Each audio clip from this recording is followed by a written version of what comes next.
আসসালামু আলাইকুম। আমি মাহমুদুল হাসান মাহফুজ, একজন ইরাক প্রবাসী, ইরাক থেকে বলছি। আজকের টপিকটা হচ্ছে দীর্ঘদিন যাবৎ, অর্থাৎ 1 মাস যাবৎ আপনারা যেই নিউজটা শুনতেছেন যে ইরাকে যদি আপনারা থাকেন, মানে অবৈধ যারা আছে আর কি, মানে যাদের আকামা নাই, যারা থাকতেছেন আকামা ছাড়া, আকামাবিহীন, আগামী মাস থেকে কিংবা আগামী মাসের 1 তারিখ থেকে বিষয়টা কার্যকর হবে। এই বিষয় নিয়ে কথা বলতে চাচ্ছি আর কি। এটা সম্পূর্ণ কতটুকু সত্যি কিংবা কতটুকু মিথ্যা এটা এখনও বলা যাচ্ছে না। এটা ওই দিনই বলতে পারবো, সামনের মাসের 1 তারিখ আসলে ওই দিনই বলতে পারবো এটা সত্যি কি না আসল। আমি কয়েক জায়গায় খোঁজ নিয়েছি, মানে কিছু কিছু ইরাকিদের কাছে জিজ্ঞেস করছি বিষয়টা কতটুকু সত্য। তারা বলতেছে যে এটা সত্য না, মিথ্যা আর কি, এটা একটা ফ্যাক নিউজ আপনারা যেটা শুনছেন।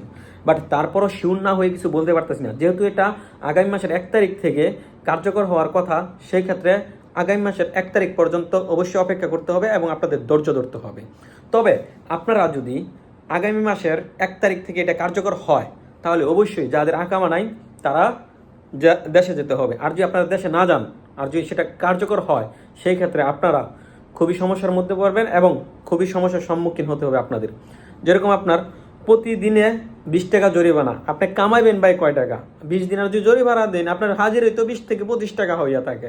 সেই ক্ষেত্রে আপনার 20 টাকা দিয়া ফেললে আপনার থাকবো কি, খাইবেন কি, দেশে পাঠাবেন কি? সো সেই ক্ষেত্রে আপনার এটাই করতে হবে, আগামী মাসের 1 তারিখ পর্যন্ত আপনার ধৈর্য ধরতে হবে।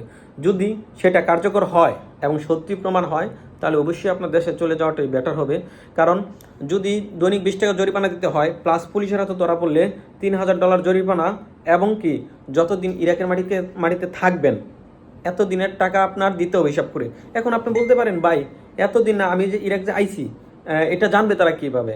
এটা তাদের জানা লাগবে না। আপনার মাথায় যদি একটু জ্ঞান বুদ্ধি থাকে, তাহলে আপনিই এটা খুঁজে নিতে পারবেন। আমি আপনাকে বলে দিই এটা কিভাবে।